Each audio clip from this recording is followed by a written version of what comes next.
In this video, I'm going to demonstrate two ways that you can pick up stitches along the edge of your work using the golden ratio method.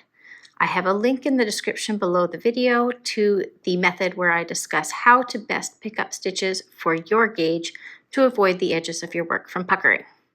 I've knit a very simple swatch in stockinette stitch, meaning I knit on the right side and purled on the wrong side. And I wanted to use this method so we can look carefully at the stitches that we have to work with. When we pick up and knit stitches along the edge of our work, we want to be working between the second column of stitches from the edge and the very edge stitch itself. If you turn the edge, you can see that there are a column of stitches along the edge that look vaguely like V's, and this is basically the turning point or the edge of the work. When we pick up and knit stitches along the edge of our work, we want to be sure that we go under both legs of those V's to allow our work to be as tidy as possible.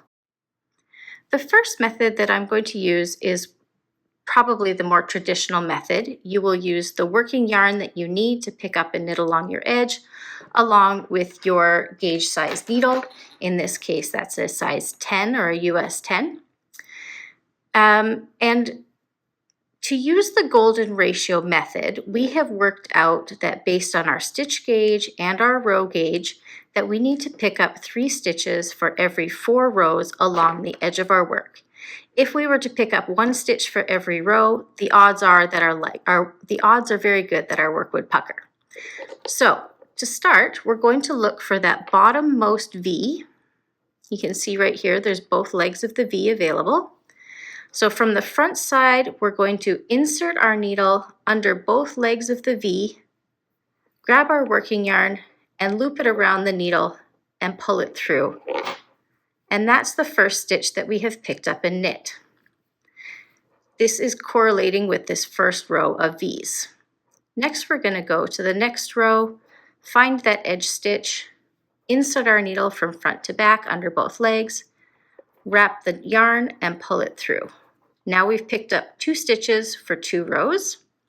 We're going to go to the next V, insert our needle from front to back, wrap the yarn again and pull it through. And now we've picked up 3 stitches for 3 rows.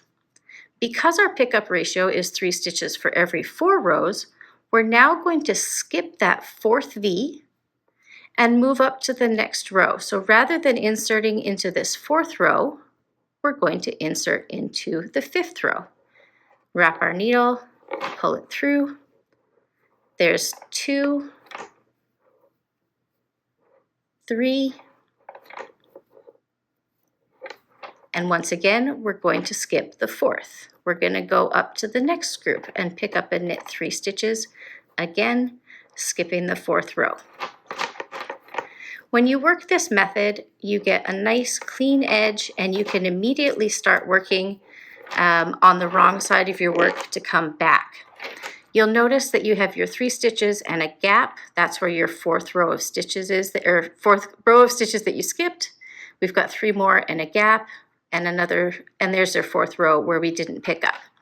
When you come back and start knitting on the wrong side of this picked up edge, those gaps should disappear. You shouldn't really see them, and your work will be able to work outwards from the edge without any puckering of your existing work.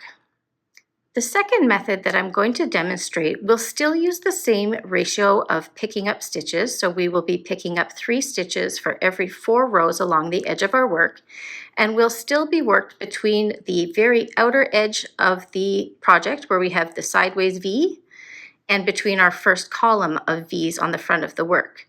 However, this method is called the pick up then knit method. I believe this was created by Coco Knits, and she uses this very frequently in her patterns. So the method uses a separate needle. If you were working a very long project and you had, say, a neckline edge, you would certainly want to use a circular needle.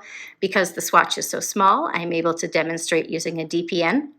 And for this method, I recommend going down a couple of needle sizes from your project needle just to make picking up the stitches a little bit easier. So rather than turning our work sideways and inserting our needle from front to back under both legs, we're going to be looking for the bars between the columns of stitches. So you can see those are here. These are the bars that create the purl bumps on the wrong side of the work. We pick them up and put them on our needle, much like if we were doing the mattress stitch where we go under the bars between our work. So to mimic the method earlier where we pick up 3 stitches for every 4 rows, we're going to start simply by putting that needle under the first bar, and that will be our first stitch. We're going to dive back under and go under the second bar, which will be our second stitch. Go back under and pick up the third stitch, or third bar, and this will be the 3 stitches that we want to pick up for every 4 rows. The next bar, which is hiding here, we will simply skip over and go back under and pick up the next 3 bars, skip the 4th bar, go under and pick up the next 3 bars. So this looks very similar to when we picked up and knit the stitches using the traditional method. We've got 3 and then a gap, 3 and then a gap, etc. However, these are not live stitches yet. We still have to knit. We have picked up, now we're going to knit. So this is the time where you will pick up your working needle and your working yarn. And to pick up these stitches the first time, or pardon me, to work across these stitches the first time, you're going to insert your needle into the back of these loops because they're seated on the needle in the sort of twisted orientation. So rather than going knitwise into the front like this, you're going to go knitwise into the back and place the needle through like this. Then we'll grab our working yarn, wrap it around, pull it through, and once this new loop is on your right hand needle, you can let the bar fall off your left hand needle. I'm going to go into the back of the next loop or bar on your needle, wrap the yarn, pull it through. One more time, wrap the bar and pull it through. Okay, so here we are at the last 2 stitches. We're going to get those last 2 stitches onto our right hand needle and off of the needle that we used to pick up the stitches, and we can now set this aside. You now have all of your working stitches on your working needle, and the nice thing about this method is once you have knit across all of the stitches that you took off of your pickup needle, you don't really have any gaps left. This one's a little loose because it's our start of the row, but now you can begin working flat outwards from the project, and you can see that you have no puckering as well as no gaps in your work. Happy knitting!